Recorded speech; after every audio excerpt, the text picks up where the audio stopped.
Can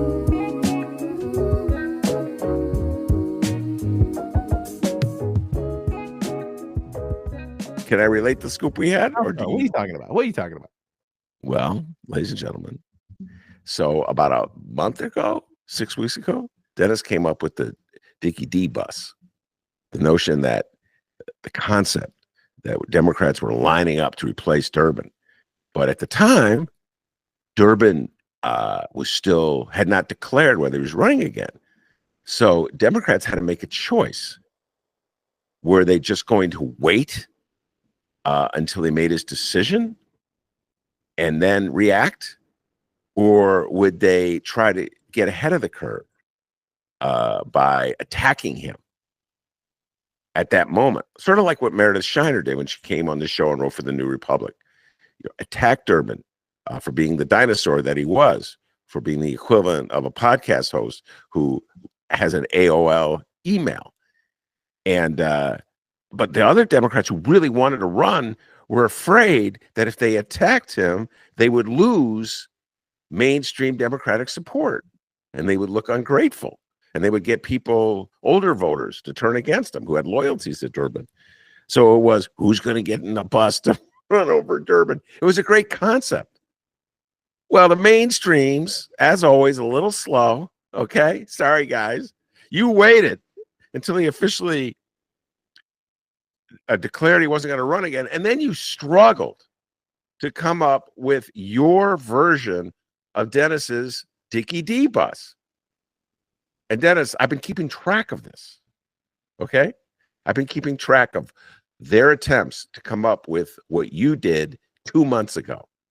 All right, so I will now ask you for your trivia. The Sun-Times came up with the Durbin Derby. Oh, the boy. Durbin, the right one. God damn. What do you think, D? The Durbin Derby. Your thoughts? No. I mean, it's okay. It's okay. Durbin Derby. I like that. You know, like you were thinking horse racing. My downstate country ass, I'm thinking demolition derbies. You know, where the cars wreck into each other. That's good. I was thinking, and I was thinking it, and a bright one. Guarantee you, the bright one was not thinking demolition derby. Oh no! Now horse racing, especially now, WBEZ. Oh, I know. Oh, it's a horse race. Very ironic. The horses run in a circle. Slap that horse's ass as you race. So then, Cranes. Come on, Cranes. Cranes again with the horses. Called it a stampede. Oh, all right. Horse game. But D, they had the picture they used to illustrate the headline was of a horse race. Now, far be it from me to correct or clarify Cranes, but a horse race is not a stampede. There's difference. Yeah. Stampede's bad. Horse race, good. Yeah, stampede, and they're out of control.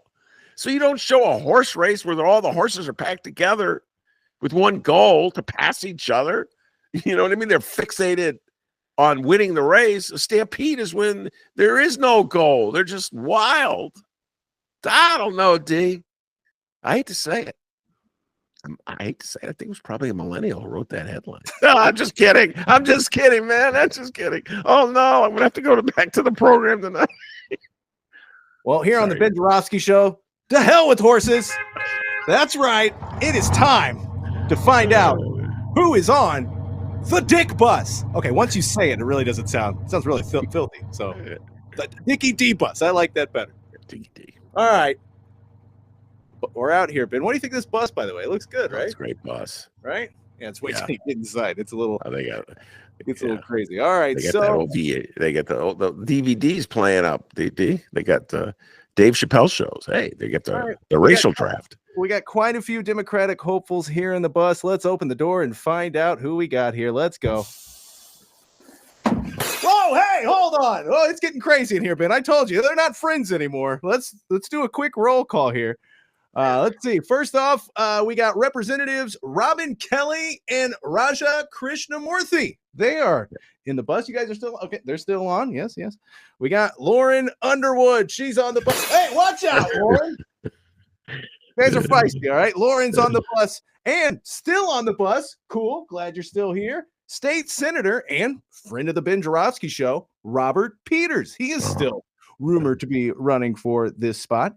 And believe it or not, and again, tell me Pritzker's running for president without tell me he's running. Lieutenant Governor Juliana Stratton is on this bus for some crazy reason. And breaking news this week, Juliana Stratton, she may be driving this bad boy here in a minute, Ben. She made it official with an early morning statement this week that she is running for U.S. Senate. No rumors, none of that. She is running. It's a move that follows veteran Senator Dick Durbin's announcement Wednesday. She says, quote, now, Ben, I'm pretty sure she's running. Here's the quote from Juliana Stratton, quote, I'm running for Senate. Said it right there in the email. Oh, it could be a telltale clue, dude. Really can't twist that one. Here's her message. For far too long, the middle class has been centered on the campaign trail, but sidelined when it comes to real governance.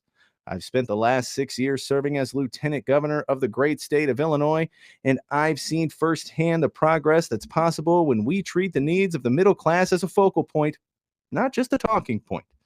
That's what Stratton said before pivoting to attacking Donald Trump and Elon Musk. You can check out the full statement online. But let's look at her resume here. It says here, Stratton, who Governor J.B. Pritzker tapped to be his running mate in 2017, is a former state representative who had advised Cook County Board President Tony Preckwinkle, who got slaughtered in that mayoral election, on criminal justice issues. She was also a director of the Center for Public Safety and Justice at the University of Illinois at Chicago. So it seems all but certain here, Ben, that Stratton's running. Since she announced. So D, I'm going to call this what it is. This is a classic handoff.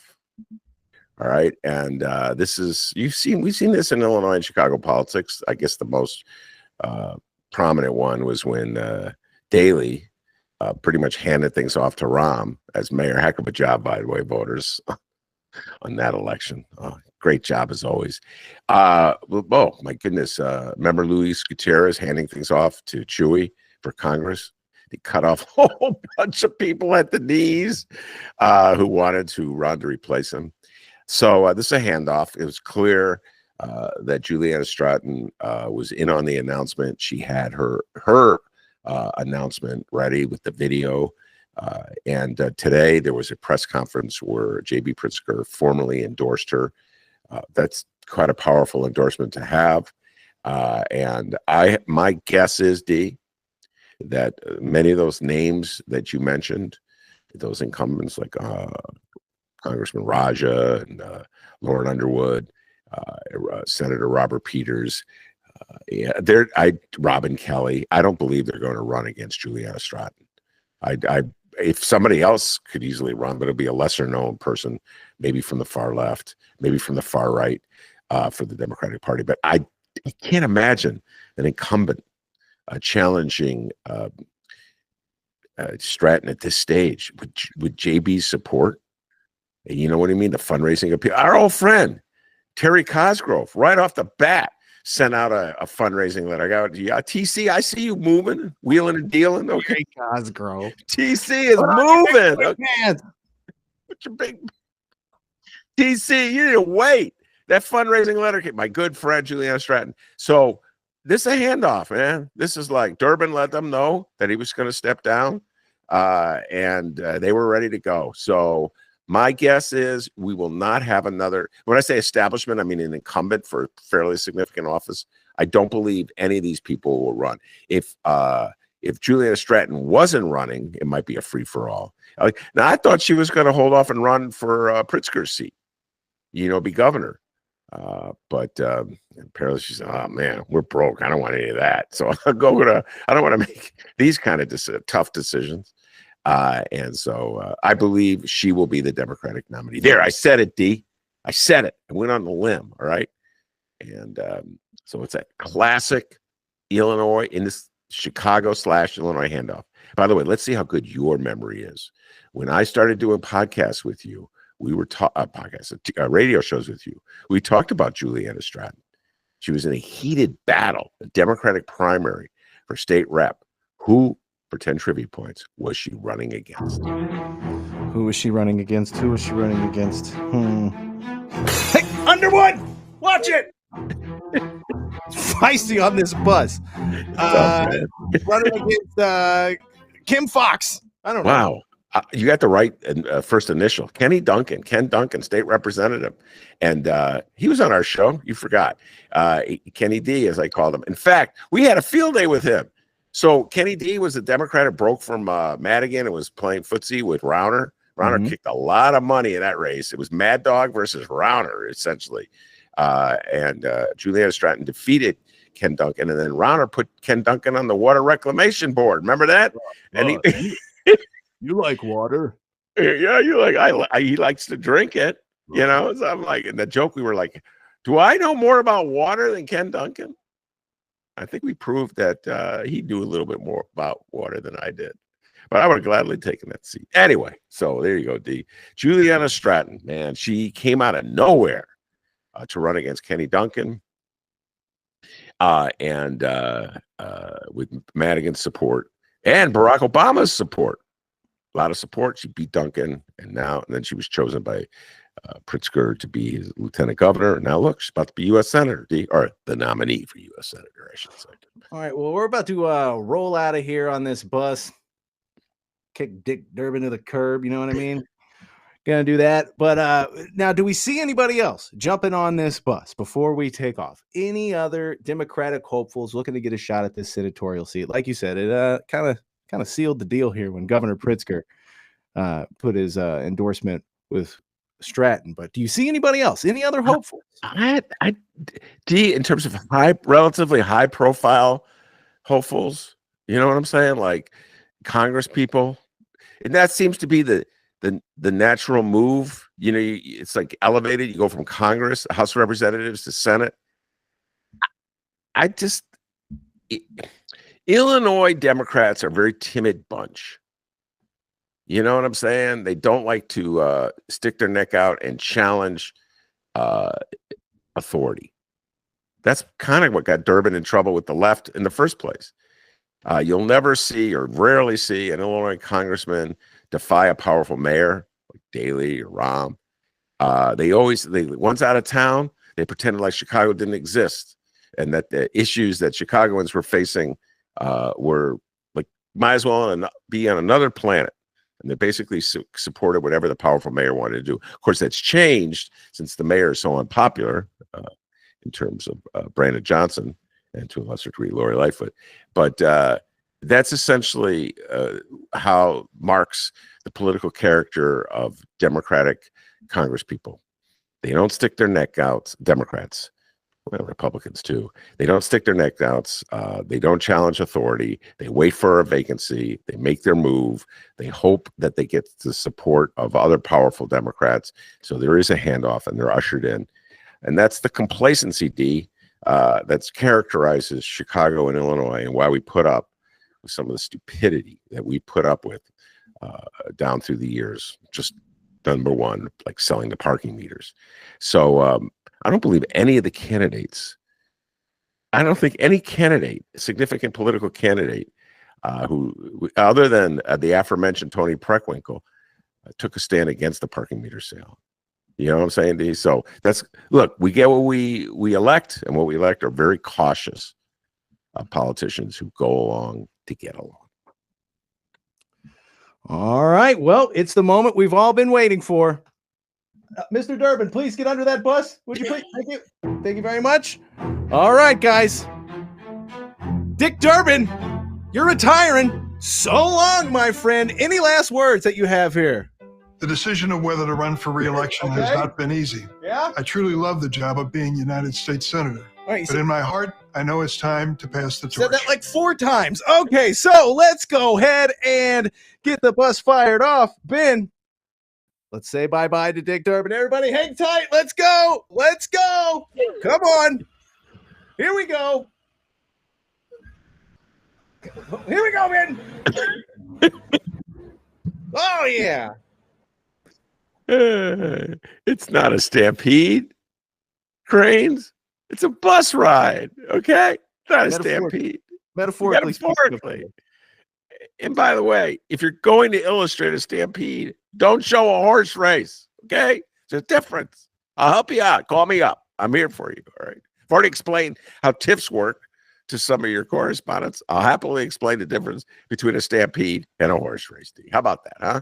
So we'll have to find out what happens here as the senatorial, the number 2, the Democratic number 2. I had a quick question, by the way, too. Ben, what does a congressman do? What does a congressman do? Yeah. Well, he basically votes his party line. Is what a congressman does. So this gets into oh my God, we could do a whole show on this. Essentially, a congressman votes the party line. Now, if you're a really smart congressman, you make it seem as though how do you do this? Quigley is a smart congressman. I get his mailings. Like every single Social Security check that somebody gets in the district, which is essentially, well, until Trump destroys the whole thing, is a computer instructing another computer to send out a deposit to your bank account. But the great Congress people managed to get their constituents to think that somehow or other they are responsible for those checks going out. And so I know so many voters who will tell me, generally the older persuasion, is it okay for me to make fun of boomers? I know I'm on the 12-step program about millennials. I'm allowed to make fun of a boomer, right, D? Okay. But a lot of boomers are like, I like Quigley. I get my check every month. You realize you would get your check every month, regardless of who you're. I like them. Okay. That's good enough. That's good enough for me, boomer. So that's what congressmen do, man. They vote the party line, D. Okay. You hear that, guys? So in the future, Donald Trump, your job will be completely worthless in a few years. So just enjoy it while you can. That is your Ben Joravsky Show. Remember, everybody, you can find us online at BennyJShow, BENNY, the letter J show at gmail.com. Send us a message, complaint, compliment. You watching a certain movie you think Ben should watch?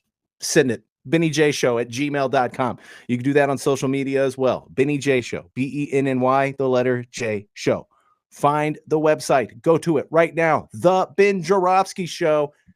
JORA, V as in victory, SKY, the BenJoravskyShow.com. Go check out the website. All kinds of stuff. Episodes of the show.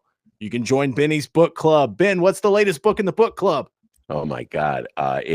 Margot has got money troubles. Great read.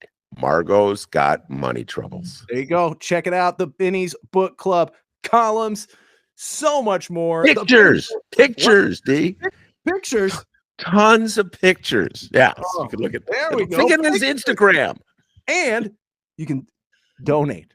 The BenJoravskyShow.com. JORA, V as in victory, SKY. The playbook that Donald Trump, people mocked President Johnson, and we ended up with Richard Nixon. Okay, there you go. Yes, we did. I agree with you on that one, Mayor Brandon Johnson. I agree with you on the other one, too. All right, Dr. D, thank you very much. And I know that Mayor Brandon Johnson, Mayor Rahm. Hey, I forgot to say, coming up next week, by the way, it is. Hold on. Coming up next week, the Jan Schakowsky minivan. Yeah, I forgot. Oh, my God. That's hilarious. I forgot about the minivan. Yeah, let's get some heavy action. Jen Schakowsky, 9th Congressional, says she's not running again. Lots of action in the Jen Schakowsky minivan. All right, thank you very much, Dr. D. As always, you did an outstanding job. And I know that Jan Schakowsky, J.B. Pritzker, Juliana Stratton, Rahm Emanuel, Brandon Johnson, Stacey Davis Gates, Donald Trump, Bill Maher, and Larry David will all agree with me when I say, hey, Dr. D, give yourself a raise, take it out of petty cash. Peace and love, everybody.